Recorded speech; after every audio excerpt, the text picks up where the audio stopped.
Mais on a du mal à comprendre pourquoi est-ce que des scientifiques, des études biaiseraient, c'est-à-dire... C'est ça, c'est le grand sujet. C'est le grand sujet que l'on se pose tous, au fond. Vous connaissez ces conférences Chatham House à Londres. Rappelez-nous exactement de quoi il s'agit. C'est extrêmement intéressant. Ce sont des réunions complètement à huis clos, uniquement avec des experts. Personne ne peut enregistrer, personne ne prend de photos, il n'y a pas de... C'est uniquement entre experts. Top secret. Top secret. Mais il y a quand même eu une réunion l'autre jour des responsables des revues scientifiques, type Lancet, New England Journal of Medicine. Lancet, qui est donc la revue dans laquelle cette étude dont on parle. Ce sont des revues extraordinaires, ce sont des revues... quand c'est écrit dans Lancet, ça veut dire c'est écrit dans Lancet. Donc c'est pour ça que là, on parle de quelque chose de très important, là, cette discussion. Et ça a fini par fuiter.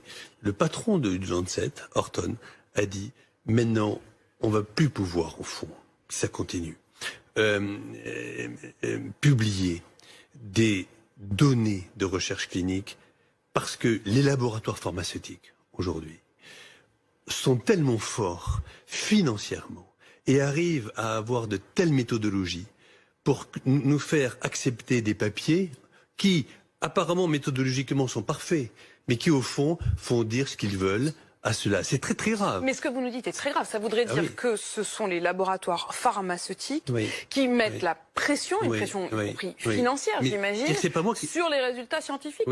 Mais dans ce domaine-là, vous comprenez qui on peut croire encore aujourd'hui? Non, mais c'est pour ça que je me permets de vous en parler, parce que c'est un des plus grands sujets. Enfin, jamais personne n'aurait pu croire, comme moi j'ai fait de la recherche pendant 20 ans de ma vie, jamais j'aurais cru que le patron du Lancet puisse dire ça, et le patron du New England Journal of Medicine aussi. Il a même dit que c'était criminel. Le mot a été employé par eux.